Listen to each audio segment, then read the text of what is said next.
Ήθελα να πω ότι την ημέρα που είχαμε τη συγκέντρωση και το συζητήσαμε μάλλον το θέμα, η Επιτροπή ήταν καταπέλτης ότι δεν υπάρχει περίπτωση ούτε για το ε ούτε για το α, παρά μόνο την άλλη μέρα όταν εκπλαγήκαμε όλοι, γιατί δεν ξέραμε και το σκοπό της επίσκεψης του Υπουργού, ότι πρότεινε αυτή για τη μαθηματική εταιρεία, μας το πρότειναν ακριβώς οι ίδιοι μόνοι τους για το χώρο αυτό.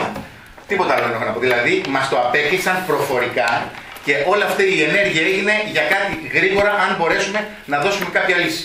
Και βέβαια αυτό θα γίνουν όλες οι νόμιμες διαδικασίες. Κυρία Κοπή. Όλα αυτά που λέτε συνηγορούν στο εξής συμπέρασμα, ότι θέλουν άρον να μας πετάξουν από εκεί. Εντάξει. Αν αυτή τη στιγμή έναν ενοικιαστή, ο οποίος μπορεί να μην σου πληρώνει νίκια, μπορεί να μην είναι εντάξει στις υποχρεώσεις του, μπορεί να σου καταστρέφει το σπίτι. Ξέρετε πάρα πολύ καλά, κύριε Γυράκη, πολύ καλύτερα από μένα, πόσο δύσκολο είναι να τον βγάλεις και να τον πετάξεις. Είναι δυνατόν ένα κληροδότημα, το οποίο τον έλεγχο έχει το Υπουργείο Παιδείας, να βγάλει στον δρόμο ένα σχολείο? Αυτή τη στιγμή δεν πάνε να χτυπιούνται κάτω, δεν μπορεί να μας βγάλουν απ' έξω. Παρά μόνο αν εμείς μπούμε σε αυτό το τρυπάκι και ξεκινήσουμε μια τέτοια διαδικασία με το όποιο δόλωμα. Είτε το δόλωμα αυτό. Μετά, όταν λέτε ότι θα είναι άμεση η λύση, ότι σε ένα χρόνο θα μεταστεγάσουμε, πού το λέτε αυτό? Δεν είμαστε τόσο αφελείς.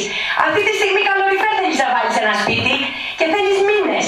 Είναι δυνατόν η ανάπλαση ενός χώρου με την προσθήκη ενός καινούριου να πάρει ένα χρόνο? Αυτό μόνο σε αφελείς μπορείτε να το πείτε και να το πιστέψουμε. Αυτό. Τελειώσα, κυρία Κοπή. Και κάτι ακόμα. Είπε ο κ. Σταυροδημόπουλος ότι σε αυτή τη συγκέντρωση παρίστατο εκπρόσωποι των γονέων, των μαθητών κλπ. Άρα δεν ήταν μια καθόλου τυχαία συνάντηση, όπως είπατε αρχικά. Ήταν μια συνάντηση στην οποία είχαν γίνει προσκλήσεις και από την οποία απουσιάζαμε φυσικά εμείς. Ευχαριστώ. Επιμονή και πάλι.